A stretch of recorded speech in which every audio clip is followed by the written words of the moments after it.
I don't know about you, but looking back at all the different flashback scenes shown in the Andor show, I can't help but notice that there are no adults in the Kanari tribe. If you look closely at every scene, every shot of the tribe consists of either young children or teenagers. In fact, there is not a single adult to be seen, which really just begs the question, where are the adults of Kenari? Where have they gone? Did they simply just vanish? The lack of adults in the tribe and how the entire society is governed by these teenagers really remind me of a Star Wars comic about Yoda. In this particular comic, Yoda stumbles across a tribe of children who, in their greed and violence to claim the stones of the mountain, which are connected to the Force, drove their own parents into hiding. Just a really interesting parallel here. Anyway, back to Andor. As we know, there is a clear absence of adults, and perhaps the question to where the adult Kenari are may have been hinted at by the short scene of the abandoned mine.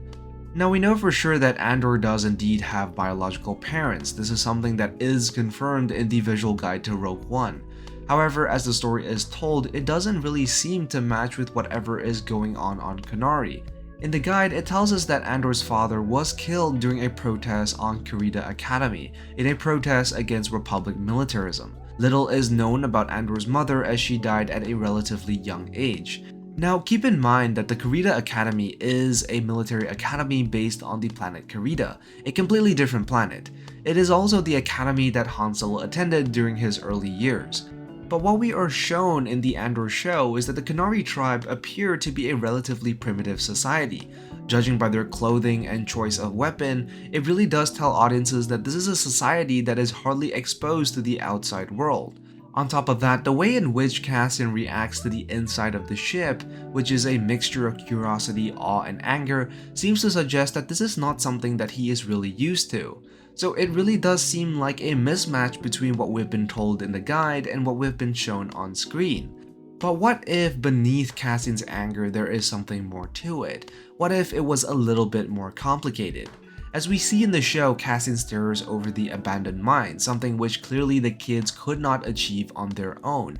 And judging by the sheer scale and extensiveness of the mining site, it clearly is outside the technical capabilities of children.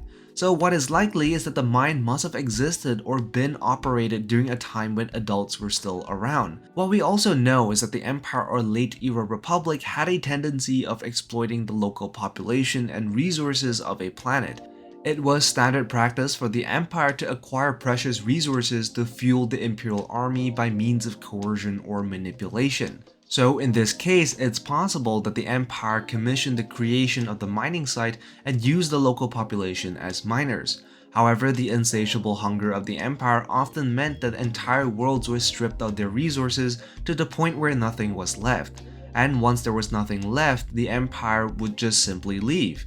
And if the population was particularly hostile, it would enslave the population of that planet. So what if the people of Kenari experienced that very same fate? Following the exploitation from the Republic/Empire, the Empire decided to subjugate an unhappy Kenari population through enslavement.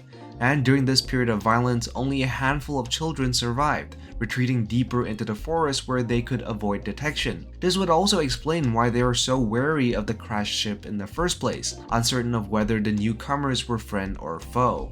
And this would certainly fall in line with what the show is set to explore. According to producer Tony Gilroy, in an interview he mentioned that the show is headed in a direction that will explore the colonial expansion of the Empire, its exploitation of planets, and its insatiable hunger for resources. He did also mention that Cassian's home world, both Kenari and Ferrix, would be victims of this expansion.